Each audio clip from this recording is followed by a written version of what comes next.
Good afternoon, dear Stitchers. It's Judy with JBW Designs, and I'm back recording a Flosstube video again after a very long time away. I've tried this once before and I keep losing my voice, so let me try again and hopefully it will get stronger as I'm going along. I'm very rusty, as you can tell. So anyhow, the first thing is I've been gone I haven't recorded a video in 4 weeks. And the reason for that is my husband and I took a trip to Portugal. And we were gone 11 days. We just got back earlier this week. And it was a wonderful getaway. And I can't wait to show you some of the inspiration that I photographed while we were gone. That's one of the things I love to do, is take pictures of things that I think, excuse me, I might be able to use in a future design. So the other important milestone for this video is that I'm just starting or ending my 3rd year of recording videos. So I started this whole journey 3 years ago in October. I actually had to go back to see how many years ago it was, and it was exactly like the 14th of October, so this is definitely my anniversary. And I can't tell you how much joy I've received from you who take the time to watch and to make just the most lovely comments. And I just feel like I've gained all these new friends through making the videos. So my voice still doesn't sound quite right, but let's keep going along here. Where to begin? First of all, I'd like to address a couple of questions that came up in the last video. And the last video that I did in September had to do with samplers. And Sherry wrote to me and said, how did I get into French-inspired designs? And Sherry, that is a very good question. And I can't really explain why I am drawn to all things French. As I've mentioned before, I do not speak French. There's just something about the something that's there in the French design that just really appeals to me. And she also asked me, what makes a sampler French? Well, I started out a long time ago, as you know, designing little pieces, and the designs have evolved through the years. It's just probably in the last 10, 12 years that I've been collecting antique samplers.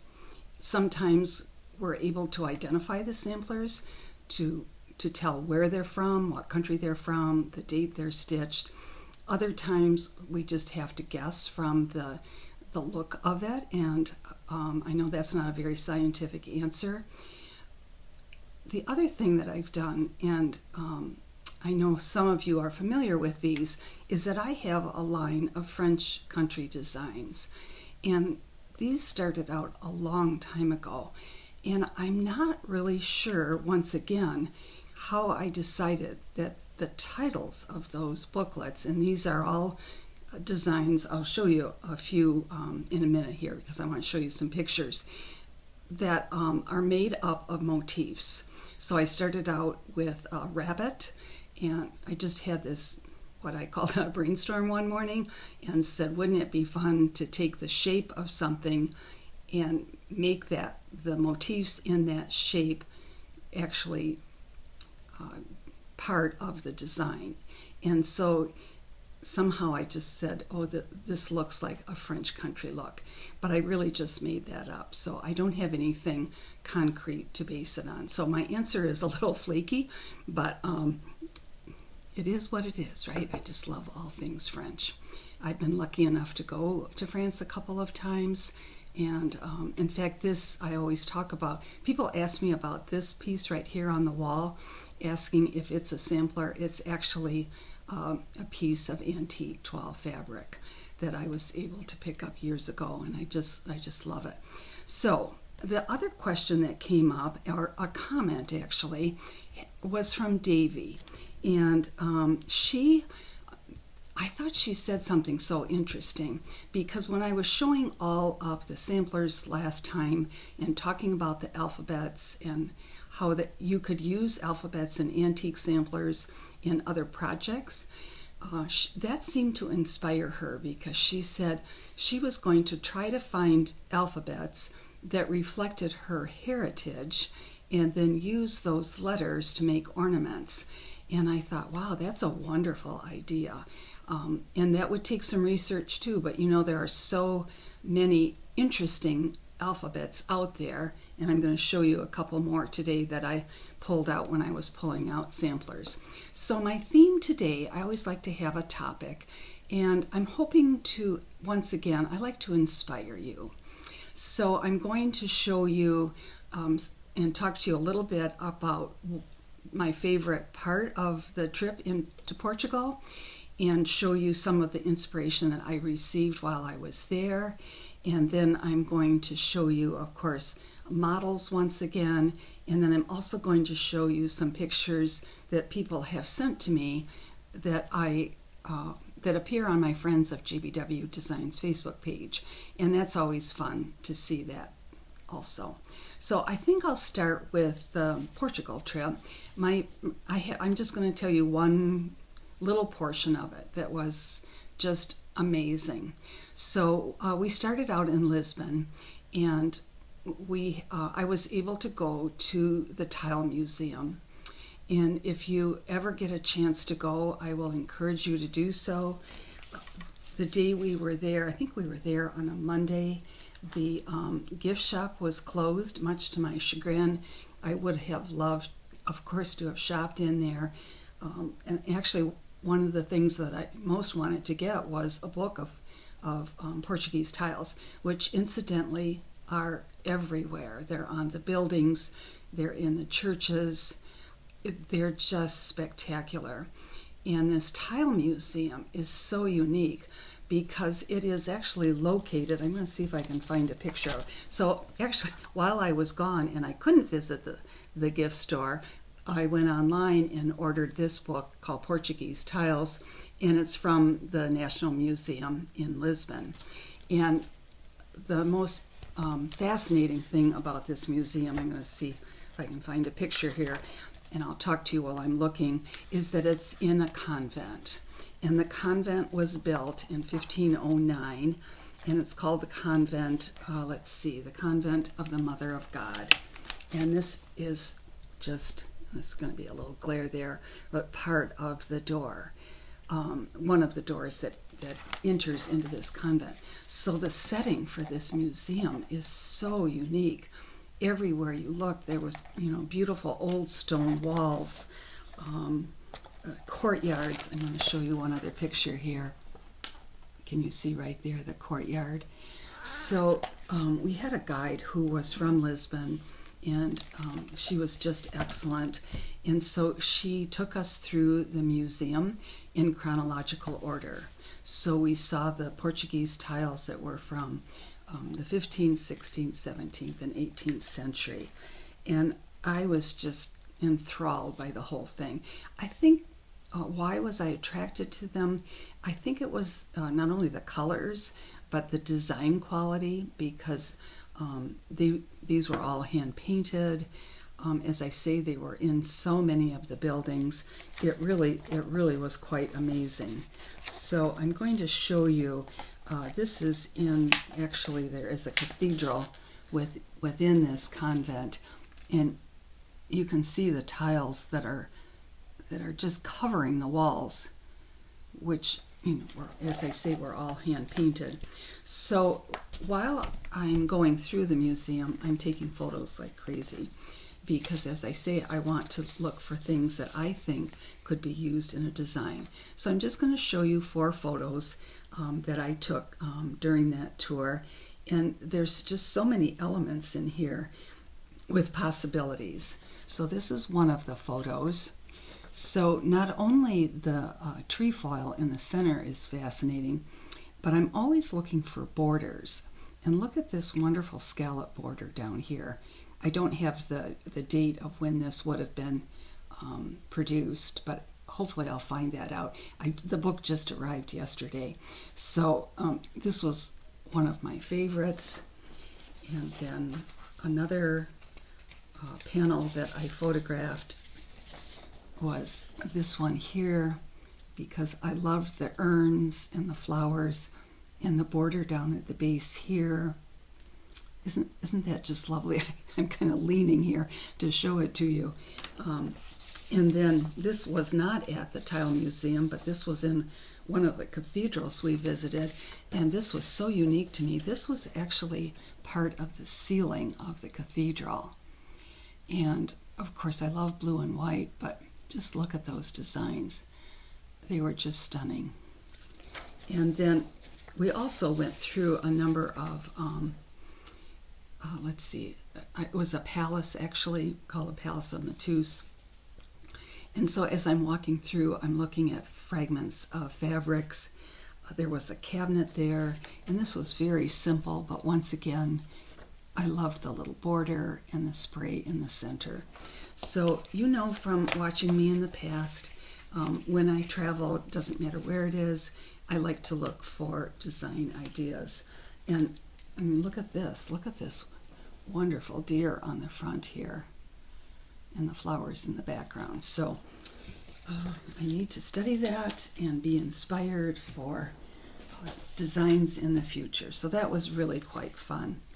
So the next thing that I want to show you is some of the pictures that have appeared on my Friends of JBW Designs Facebook page, which it's very easy. If you're not a member, you just have to go onto the page and answer a few questions, and then you're in the group. It's magic.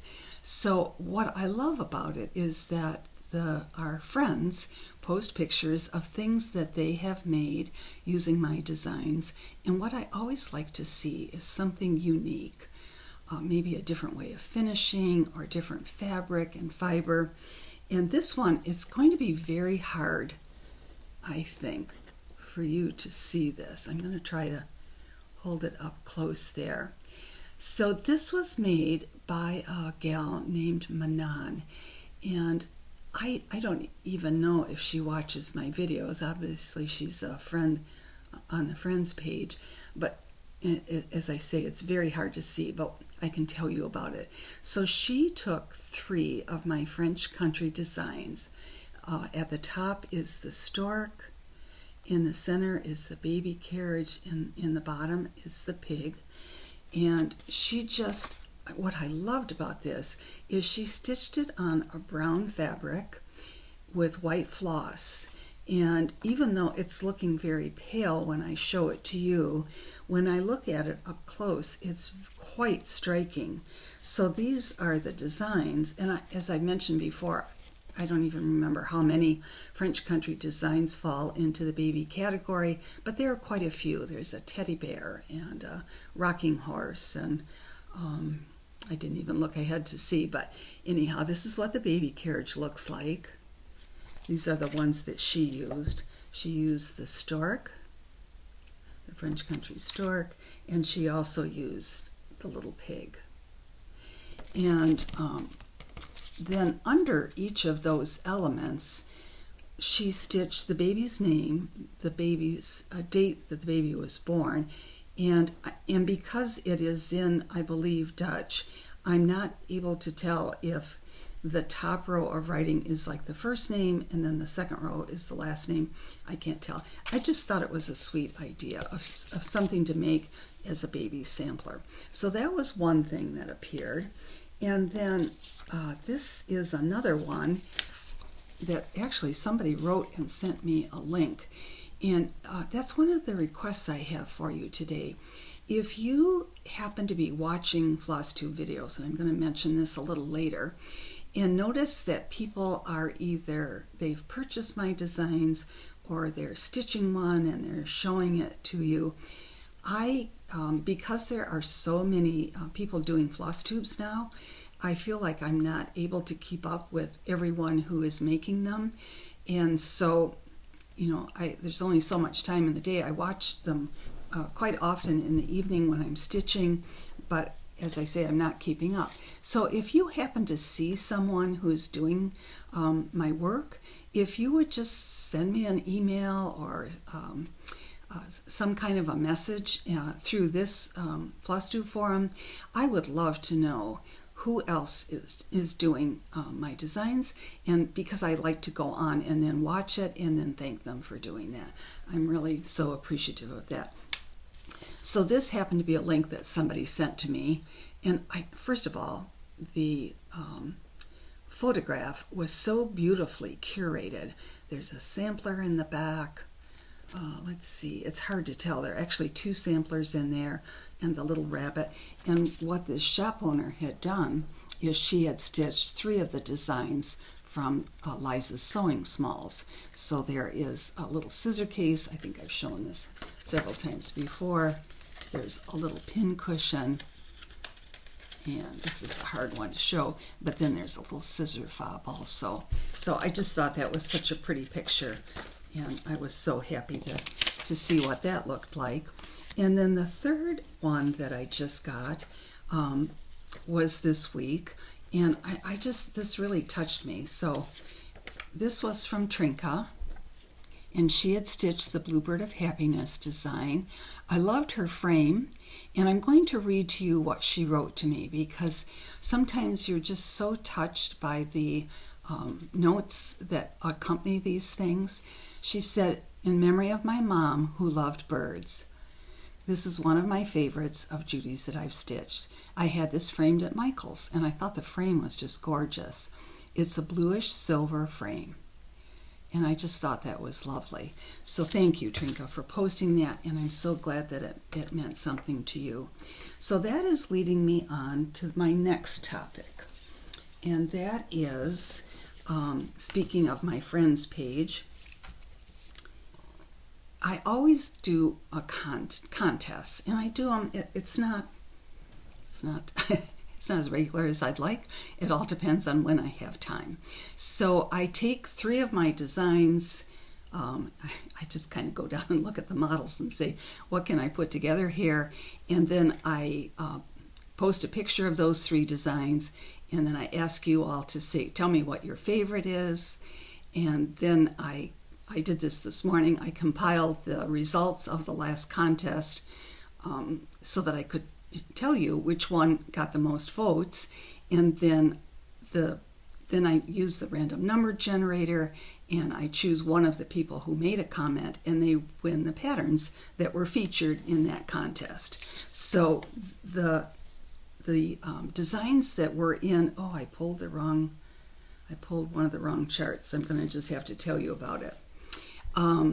So I featured 3 designs a couple weeks ago, and one was, and they were all samplers. One was the Bluebird of Happiness, one was the Antique Vase sampler, which is up on my wall right see there, and then the third one was the French alphabet sampler.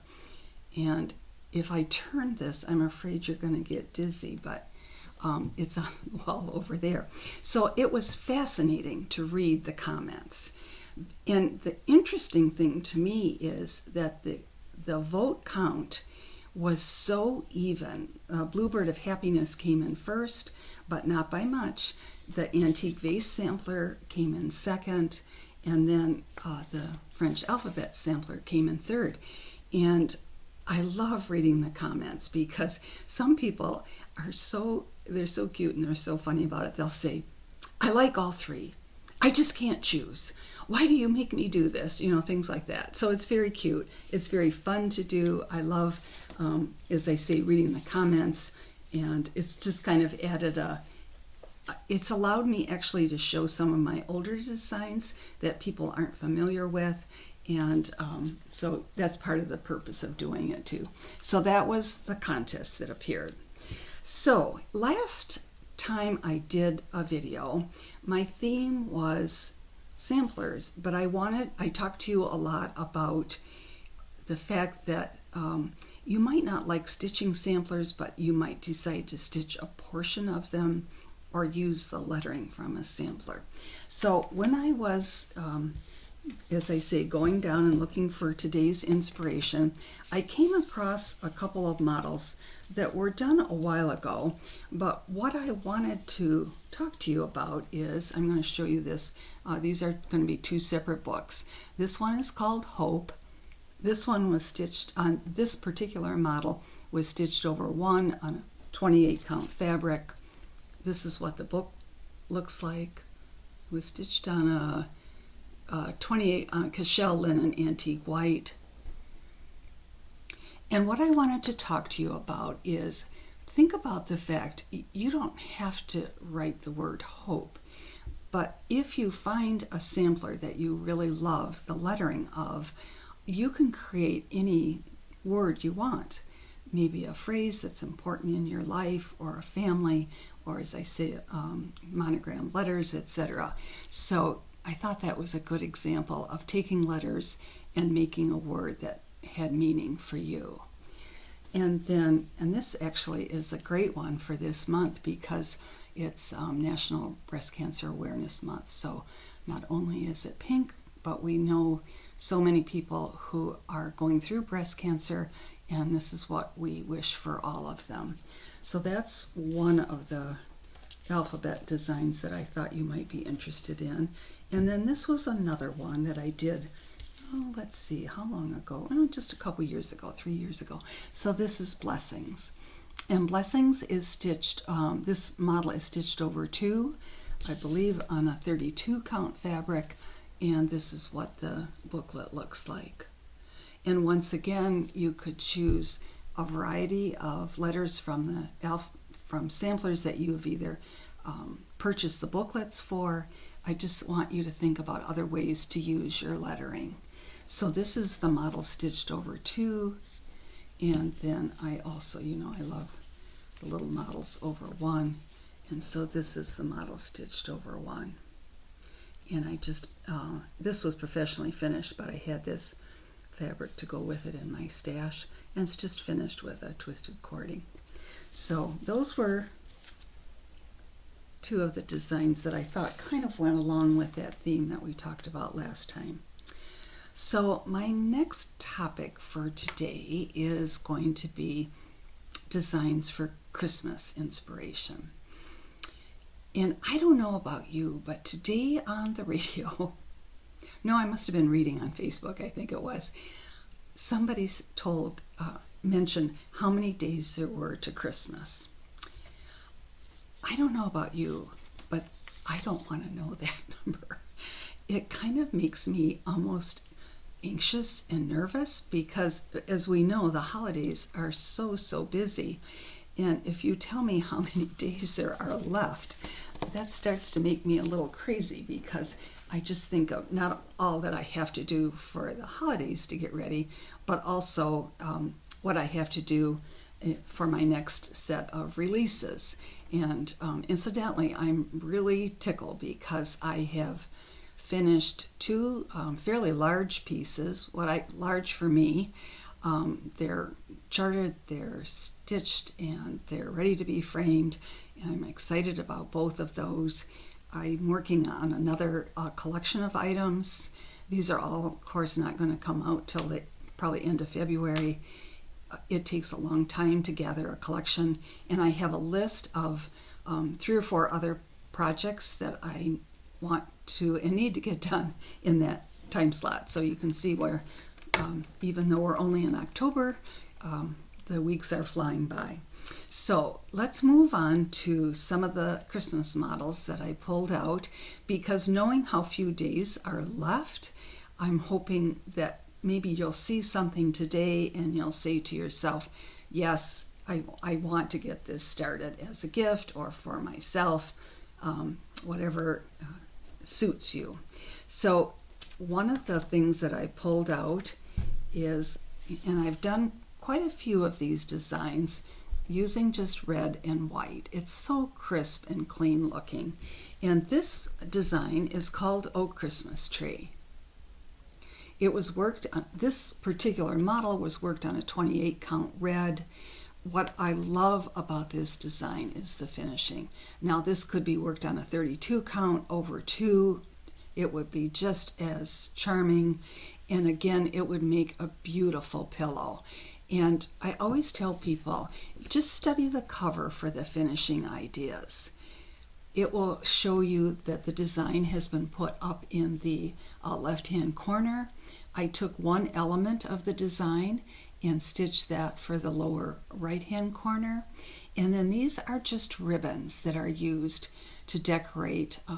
So this is just a fabric border here, a fabric border here, and then the ribbons are laid over the seams. And I just love how it turned out. And as I say, it would be just as cute over 2 threads as it is over 1. So this is part of a series. Joy Noel is in this series that's red and white. This is a test for my memory here. There are several others. I may have to show them to you next week. Oh, Tidings of Joy is another one. Whew, it came to me. So I'm going to show you a couple of other red and white designs, and then we're going to move on to some other things here. So let's see if I can reach this. And the next question is, here it is. Where did I put the booklet? So I like to take a design, and this one is called Dashing Through the Snow. This one I think is maybe 2 years old. It's worked on a polka dotted 32 count fabric from Zweigart. But I like to take these designs and I like to try them on other fabrics with other colors, just so that you can see how different they look on each when you change all of those things, which of course you already know that, but it's fun to see the difference. So this is Dashing Through the Snow on the polka dot fabric. And I'm going to lay this down here, and I'm going to show you the booklet, which looks like this. But on the inside of the booklet, you're going to see 2 other models. So here it is stitched in red and white like the previous design that I showed you. I also stitched it in blue and white. Actually, that's one of my favorites. It's just very crisp looking. I think this could be a design that could be out all winter long. So Dashing Through the Snow. And it's not, let's see, what did I stitch this on? So the polka dot linen is called 32 petty point linen, raw/white, which is Zweigart. The over 1 model was stitched on a 28 count red linen. And then another model that I did was stitched on a 40 count linen, and that, I believe, yes, it was the blue and white.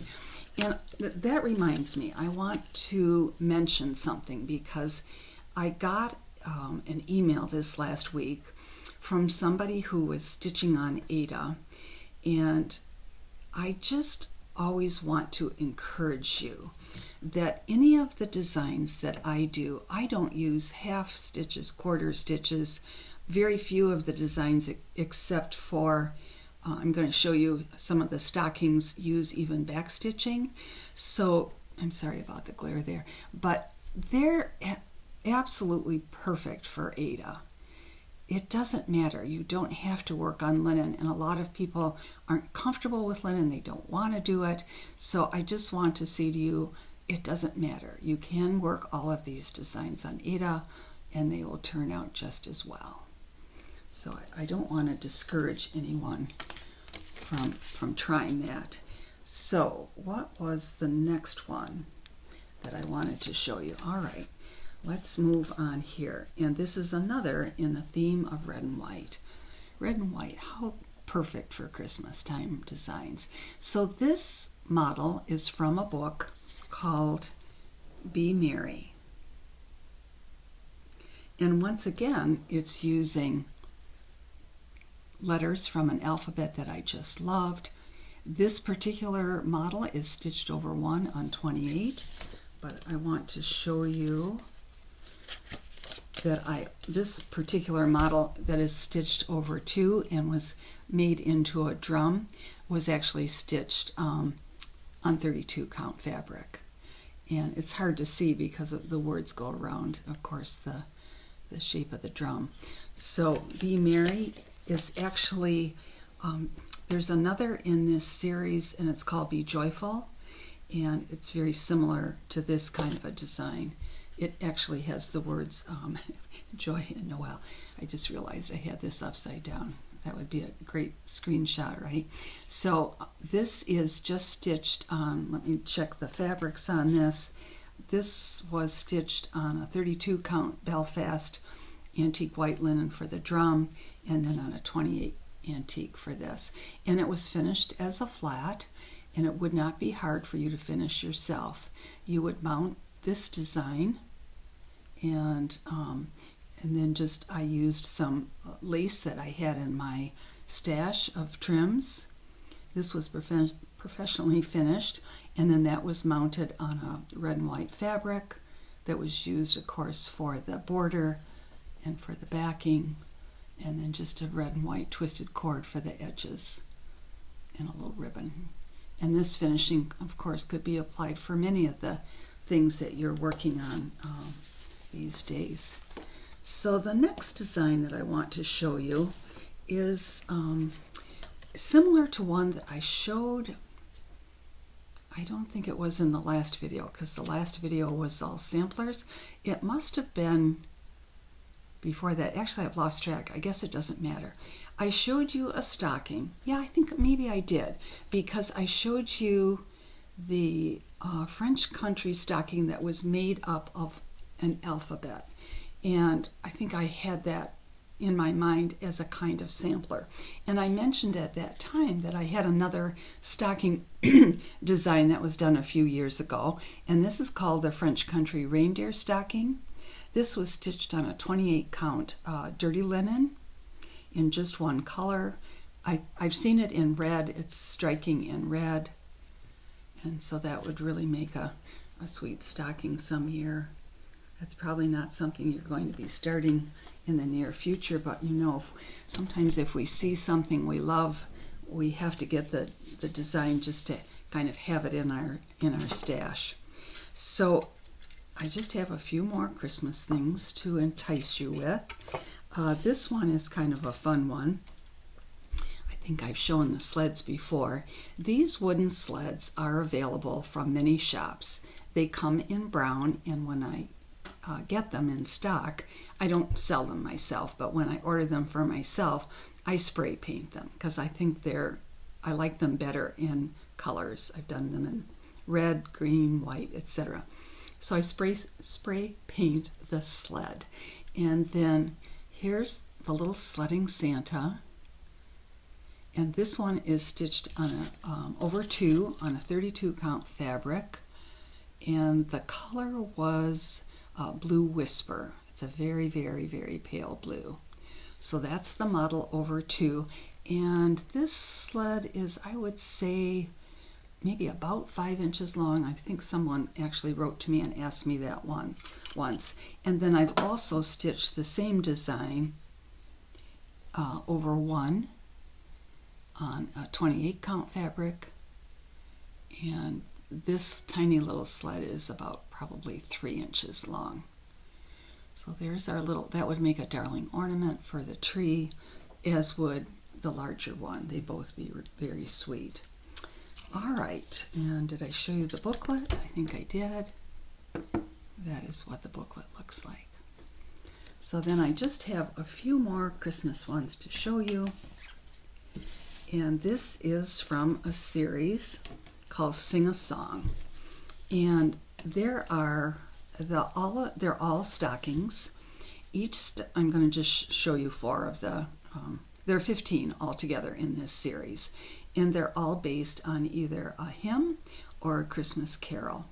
And these were so much fun to design. I must like doing stockings because, you know, I just did 4 new stockings that were released in late August. The Danish stocking, the Stitcher stocking, the Sampler stocking, and the Bristol stocking.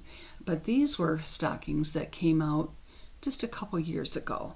So I'll show you the design and then I'll tell you a little bit about them. These are stitched over 2.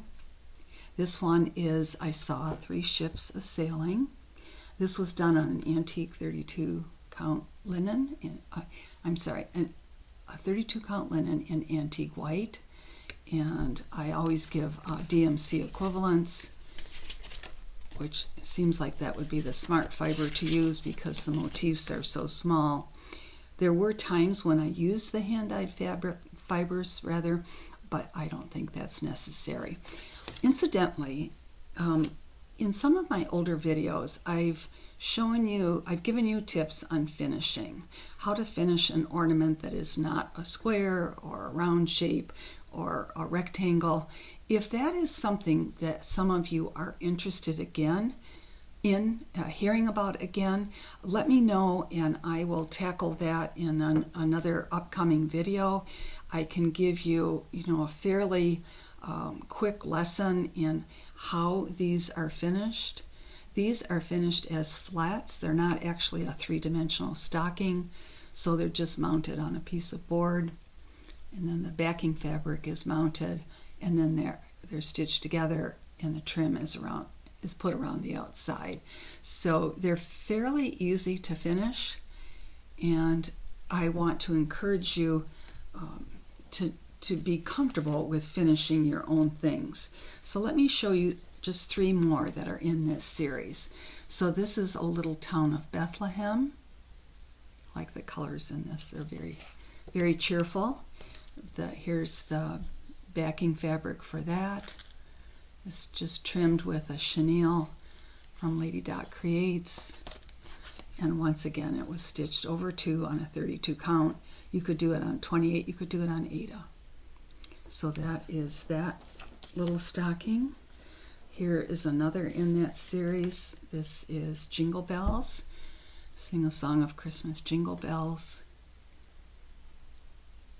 And the lettering here is done as a back stitch because that really, with this small a design, is the only way to fit that lettering into that small of a shape. And once again, it just has a Christmas fabric on the back. And this is what the booklet looks like. And then the last one I wanted to show you today is We Three Kings. Now, not all of my stockings were stitched on an antique white. Some of them were stitched on a, I'm trying to think of what it was. It was a very pale tan color, and they were just as striking. And I'm going to encourage you, if you don't want to use the colors that I've chosen, please feel free to choose colors that appeal to you. If you like darker and brighter, go ahead and change them. I want you to be happy with the things that you're making. So this is what the booklet looks like for We Three Kings. So those are just 4 of the stockings that are in that Sing a Song series. So let's look at my notes and see how I'm doing here. All right, one of my notes that I wanted to mention today, and I talked about it earlier, is that since I've gotten back, I started catching up on the Flosstubes that I missed, and there are 7 different Flosstube people who I want to thank because they have purchased my patterns, have talked about the patterns, and this is in one of their last videos, and in some cases have started stitching them. So I always like to acknowledge and thank them. Laura and Brenda from Brenda and the Cereal Starter mentioned some of my patterns in their last video. Kea Bea is working on several things. She started the Antique Rooster Sampler, so that was fun to see that. Elizabeth Can Stitch has finished a free little stocking design that I gave away on the Counted Threaded Stitcher site, so you can go to her videos to get the link for that. Snug Harbor Crafts, which is Debbie and Steph. Annie from the Proper Stitcher has been just so supportive the last few years with my designs. Chris Cross Stitch has been wonderful also, and Kim from the Contented Needle. So I will try to remember to list those people in the notes below, and I also like to list in my notes below the names of the designs that I've mentioned today. So I have a couple things left, and then we'll be done for today. So I always like to feature independently owned needlework shop in my videos, and this week I decided I need to keep a master list, and I'm going to have, and I don't remember when I started this, but I need to go back through all of my notes and make a master list of all the shops that I featured, because there are tons of shops across the U.S., and I want to feature as many as possible. So anyhow, I need a master list to know what I've done before. I don't think I've done this one before, but if I have, that's all right. The reason I'm featuring them this week, and this is Barefoot Needleart. They are in Surfside Beach, South Carolina. You can see their email address, their phone number. The owner is Memory, and they are hosting my trunk show. They should have gotten it in the last few days. I think they're doing a retreat, but they will have that trunk show at least for a couple weeks. So if you're in the area, I've heard it's a wonderful shop. It's a fairly new shop, but I've been hearing great things about Barefoot Needleart, and they are on my automatic, and I always appreciate the business from shops that order what I produce. So let's see, my next topic is giveaways. So I like to go through, and I use the random number generator.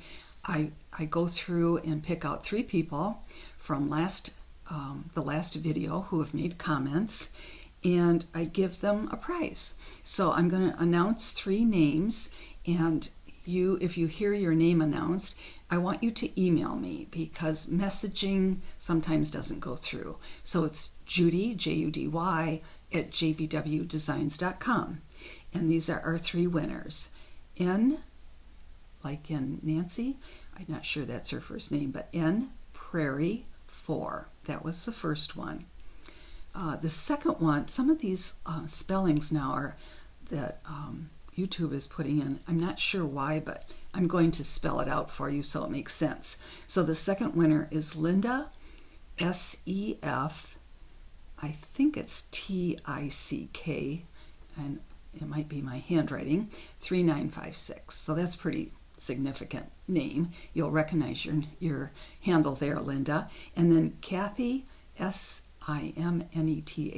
6678. So Kathy, Linda, and N Prairie, you are the 3 winners from the last video, and thank you so much for your comments. My quotation today is, today, let your stitches tell a story. Each one is a chapter of your journey as a needleworker. Embrace the narrative and create something amazing. I love that. We love our stitching, don't we? It gives us such pleasure. So once again, my best way to contact me is email. My friends, JBW, Friends of JBW Designs Facebook page. I have an Instagram account, which is judy.whitman, and my website is jbwdesigns.com. I do have a shop on the website, and there are items in that shop that can be purchased. They are older items, so if you're something that I've done in the past from years ago that you've been hunting for, it might be on there. So what are my plans going forward? So we haven't seen our family in a couple weeks, so hopefully this weekend we'll see both our son and his family and our daughter and her husband at a couple different events. And then next week I'm very excited because I don't know how many, it was probably 2 or 3 months ago, I received the most beautiful project bag from Catherine in California. And she and I have become pen pals. It's so sweet.